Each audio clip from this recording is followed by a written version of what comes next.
Okay, so this is my second video here on Queen Elizabeth I.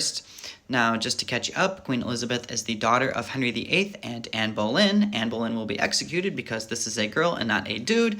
That being said, Queen Elizabeth was never supposed to be queen. She is declared illegitimate, especially after Anne Boleyn is executed, though she still will get a very, very good education. She can speak multiple languages, 5 for sure, as many as 7. She is a really, really, really good public speaker, and you can thank Catherine Parr, Henry VIII's sixth wife, for that, and I'm going to explain the speech she gives here in a moment. She does have to bide her time to be queen, again, being illegitimate. She's not in the succession at all. The most perilous time was when she is thrown in the Tower of London while her half-sister Mary is queen. That's the same Bloody Mary, and you have a Catholic versus Protestant rivalry going on there, her being on the Protestant side. When she does become queen at the age of 25, she's going to be the longest reigning monarch in English history, and that title will hold up for a very long time. She does pass away at the age of 69. Nowadays, of course, you have Queen Elizabeth II, who is the longest reigning, but this was kind of your benchmark for that.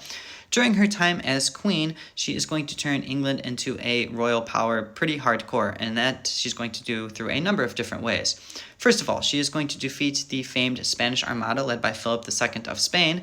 Before we talk about the Armada, we should talk about the fact that Queen Elizabeth never marries. She's the only queen in English history never to marry, hence why she is known as the Virgin Queen. That's where the name Virginia comes from. But she is known to have a bunch of love interest, one of them being Philip II of Spain, one of them being Dudley. Robert Dudley is a childhood friend of hers, and there is a ton of rumors that talk about their love interests. In fact, Dudley's wife will mysteriously pass away, and they think that was so he can marry her, though she does a great job at making sure she never marries. She does talk about that she is married to England, and that is why she does not have to marry anybody else. She also is known to be pretty close with Sir Walter Raleigh, who is going to, again, be there in Virginia. That's part of the reason that England will become a royal power.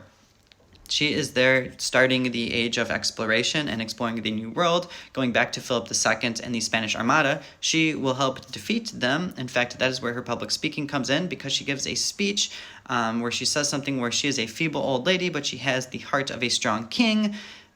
The British will win against the famed Spanish Armada, thus propelling them to a world power.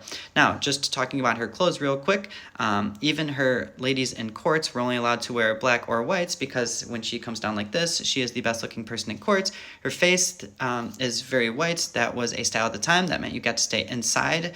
You weren't outside tilling the fields.